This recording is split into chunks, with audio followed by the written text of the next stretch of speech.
What's up guys? What's up? Shout out sa lahat. Ma-pro kayo o maantay.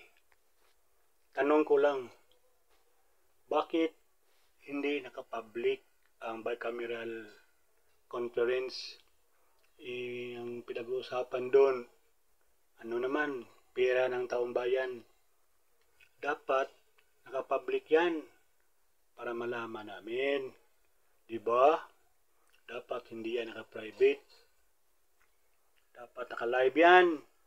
Diba? Pera ng taong bayan yan.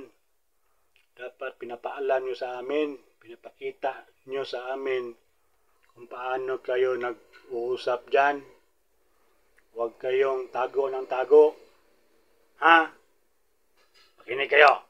Tanong ko lang yan. Dapat ba naka-public o private lang? Pangaralan nyo na ako? Yan lang. God bless always.